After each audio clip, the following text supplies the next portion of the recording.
Hello everyone, आज हम करेंगे क्लास 2 की ईवीएस का chapter number 17, travel and communication. How do we travel? हम कैसे ट्रैवल करते हैं, एक जगह से दूसरी जगह कैसे जाते हैं। We travel by using vehicles, हम व्हीकल्स का यूज़ करते हैं। अ, जैसे कि scooter, car, rickshaw, auto rickshaw, bus. तो ये क्या होते हैं, सब व्हीकल्स होते हैं, तो हम इनका यूज़ करते हैं। और जो ये व्हीकल्स होते हैं ये कहाँ कहाँ चलते हैं, लैंड पर भी चलते हैं, पानी पर भी चलते हैं और एयर में भी चलते हैं। लैंड पर कौन से होते हैं, स्कूटर, बाइक, कार, ऑटो, बस, ये कौन से होते हैं जो लैंड पर चलते हैं। वाटर पर कौन से चलते हैं, शिप, बोट वगैरह जो होती हैं वो कहाँ चलती हैं, वाटर में। और एयर में कौन से होते हैं, एरोप्लेन, हेलीकॉप्टर, ये क्या होते हैं, कहाँ होते हैं, ये एयर में होते हैं। तो लैंड, वाटर और एयर तीन मोड ऑफ ट्रांसपोर्ट हैं होते हैं। ठीक है, मोड्स ऑफ ट्रांसपोर्ट मतलब जिन तरीक़ों से आप एक जगह से दूसरी जगह जा सकते हो। तो तीन तरीके से होते हैं, लैंड, वाटर और एयर। अब लैंड ट्रांसपोर्ट कौन सा होता है कि हमें आसपास की जगह पे जाना है तो हम वॉक करके भी जा सकते हैं। और अगर थोड़ी दूर जाना है तो हम कार से, स्कूटर से, बाइक से जा सकते हैं।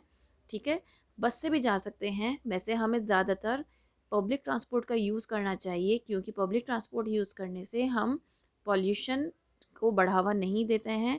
क्योंकि अगर हम अपनी कार लेके जाएंगे या बाइक लेके जाएंगे तो ज़्यादा, एक तो ट्रैफिक भी हो जाएगा और पॉल्यूशन भी बढ़ेगा। ठीक है, अगर हमें एक जगह से दूसरी जगह कोई सामान भेजना होता है तो हम क्या करते हैं, ट्रक्स और लॉरीज़ का यूज़ करते हैं। ठीक है, ट्रक्स और लॉरीज़ का यूज़ करते हैं ताकि हम एक जगह से दूसरी जगह पर सामान को भेज सकें। जैसा आपने कई बार इस तरीके की बसेस, ट्रक्स वगैरह देखे होंगे रोड पर चलते हुए, और उसमें बहुत सारे सामान होते हैं। तो वो जो सामान होते हैं वो होते हैं फैक्ट्रीज़ का सामान, जो कि एक जगह से दूसरी जगह पर जा रहा होता है। तो हर एक चीज़ के लिए अलग तरह का ट्रक यूज़ किया जाता है। अब रेल ट्रांसपोर्ट की बात करते हैं। When we have to travel long distances, जब हमें ज़्यादा लंबा सफ़र तय करना होता है तो हम क्या करते हैं, ट्रेन्स को यूज़ करते हैं। और जो ट्रेन्स होती हैं वो ट्रैक्स पर मूव करती हैं, मूव चलती हैं, ट्रैक्स पर चलती हैं। और जो पैसेंजर्स को कैरी करती हैं उनको हम पैसेंजर्स ट्रेन कहते हैं, और जो गुड्स को कैरी करती हैं हम उनको गुड्स ट्रेन कहते हैं। अब देखो, पैसेंजर कौन होता है, हम लोग पैसेंजर हैं, मतलब जो लोग बैठ के एक जगह से दूसरी जगह जा रहे हैं, जो हम लोग हैं, पीपल हैं, इंसान हैं, वो एक जगह से दूसरी जगह जा रहे हैं, तो वो होती है पैसेंजर ट्रेन्स। गुड्स ट्रेन्स कौन सी होती हैं, गुड्स मीन्स आपका जो सामान है। ठीक है, कई बार क्या होता है, बहुत सारा सामान ना ट्रेन्स के थ्रू भी आता है, तो वो होती हैं गुड्स ट्रेन्स, जिनको हम हिंदी में कहते हैं मालगाड़ी। ठीक है, तो वो होती हैं गुड्स ट्रेन्स। और पैसेंजर ट्रेन्स कौन सी होती हैं, नॉर्मल ट्रेन्स होती हैं जिसमें हम सफ़र करते हैं। ठीक है, in some cities trains are use locally also. आपने देखा होगा दिल्ली में, कोलकाता में और मुंबई में भी बहुत सारी जगह हैं ऐसी जहाँ पर मेट्रो ट्रेन चलती हैं। तो मेट्रो ट्रेन एक सिटी से दूसरी सिटी में नहीं जाती है अभी, ज़्यादातर जगहों पर।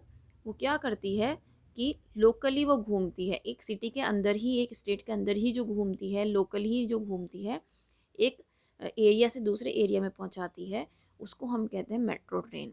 जो नॉर्मल पैसेंजर ट्रेन होती है वो आपको एक सिटी से दूसरी सिटी में लेके जाती है, तो ये डिफरेंस होता है।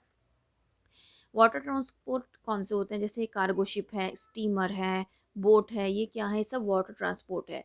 Sometimes we travel by a ship, steamer और a boat, all these move on water. तो क्या होता है कि कभी कभी हम कैसे मूव करते हैं, शिप से, स्टीमर से, बोट से मूव करते हैं, और ये कैसे चलती हैं, पानी पर चलती हैं। एयर ट्रांसपोर्ट क्या होता है, जो कि एयर में चलता है, जैसे एरोप्लेन, हेलीकॉप्टर, जो बहुत लंबा समय जो है वो कम टाइम में कवर करता है। ठीक है, और ये बहुत तेज़ चलता है, फास्टेस्ट मीन्स ऑफ ट्रांसपोर्ट होता है हमारा एयर ट्रांसपोर्ट। बहुत एक्सपेंसिव भी होता है, महंगा होता है बहुत हमारा एयर ट्रांसपोर्ट, और हम इससे सबसे जल्दी पहुंच सकते हैं। कम्युनिकेटिंग विद ईच अदर, अब एक दूसरे से कम्युनिकेशन कैसे किया जाए। सबसे पहले तो आपको पता होना चाहिए कम्युनिकेशन का मतलब क्या होता है। कम्युनिकेशन का मतलब होता है जब हम अपनी बातें, अपने विचार, या कोई ऐसी बात जो हमें बतानी है किसी को, उस इंफॉर्मेशन को जब हम एक दूसरे के साथ शेयर करते हैं तो वो क्या होता है, communication. We communicate by different means, for example by speaking, writing और यूजिंग साइंस। अब देखो हम बहुत तरीके से अपने आप सबसे कम्युनिकेट कर सकते हैं। अब जैसे मैं आपको ये चैप्टर समझा रही हूँ, मैं इसको बाद इसको अपलोड कर दूँगी तो आप सुनेंगे, तो ये मेरा एक मोड ऑफ कम्युनिकेशन है कि मैं बोल रही हूँ, समझा रही हूँ और आप इसको सुनकर समझ रहे हैं, ठीक है? तो ये क्या है, एक मोड ऑफ कम्युनिकेशन है। तो इस तरीके से आप लिख कर भी, कुछ साइन लैंग्वेज के थ्रू भी आप क्या करते हैं, उसको समझा सकते हैं। कई बार क्या होता है, हम फेस टू फेस बात करके भी समझा सकते हैं, कम्युनिकेट कर सकते हैं, टेलीफोन पे भी कर सकते हैं और इस तरीके से भी कर सकते हैं जैसे कि मैं आपको अब समझा रही हूँ, ठीक है? कि मैं वीडियो बना के डाल रही हूँ, आपने ना ही मुझे देखा है, ठीक है? सिर्फ आप मेरी आवाज़ जानते हो, मेरी आवाज़ सुन रहे हो और मेरी आवाज़ से ही आप समझ रहे हो, ठीक है? तो इस तरीके से भी ये क्या है, ये भी एक कम्युनिकेशन का मोड है। We can also communicate by writing a message. अब हम मैसेज के थ्रू भी कम्युनिकेट करते हैं। अब आपको कोई बात, मैंने ये चैप्टर आपको समझा दिया, ठीक है? अब आप इसमें मुझसे कुछ पूछना चाहते हो, आपको कोई बात समझ में नहीं आई, तो आप क्या करोगे, मुझे कमेंट करके बोलोगे कि मैम मुझे ये बात समझ में नहीं आई, तो आप मुझे ये बता दीजिए। तो ये क्या हो गया, एक मैसेज के थ्रू कम्युनिकेशन हो गया।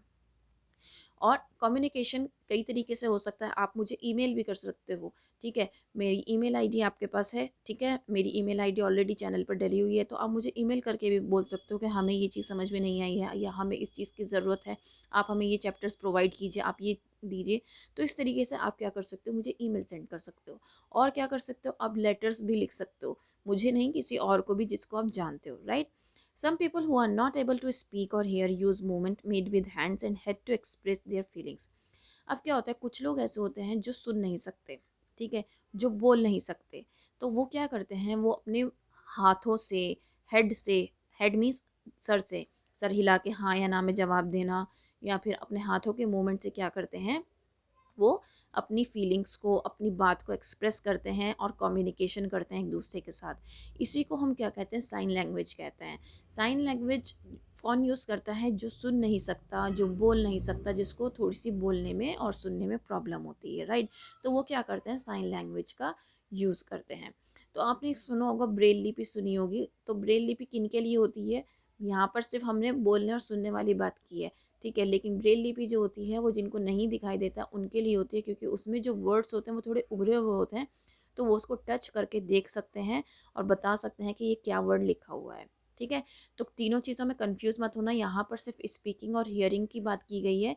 जो लोग बोल नहीं सकते और सुन नहीं सकते वो क्या करते हैं, साइन लैंग्वेज को यूज़ करते हैं, राइट? लेकिन ब्रेल लिपि किसके लिए यूज़ की गई है? ब्रेल लिपि उन लोगों के लिए यूज़ की गई है जो देख नहीं सकते, ठीक है? तो वो क्या करते हैं, उसको टच करते हैं और अपनी बात को समझ जाते हैं। तो इस तरीके से आप कम्युनिकेशन कर सकते हो अलग-अलग तरीके से, और अपने जो मोड्स ऑफ ट्रांसपोर्ट है आप उसको यूज़ कर सकते हो। जब भी आप मोड्स ऑफ ट्रांसपोर्ट यूज़ करो तो याद रखो कि आपको एक ही घर में जब रह रहे हो तो अलग-अलग व्हीकल्स लेके नहीं निकलना है, एक ही व्हीकल में बैठकर निकलिए, ताकि ज़्यादा ट्रैफिक ना हो और पॉल्यूशन भी ना हो, क्योंकि हमें अपने एनवायरनमेंट को बचा कर चलना है, ठीक है? तो इस तरीके से ये चैप्टर यहाँ पर कंप्लीट हो जाता है। फिर मिलते हैं एक नई वीडियो में, तब तक के लिए बाय बाय।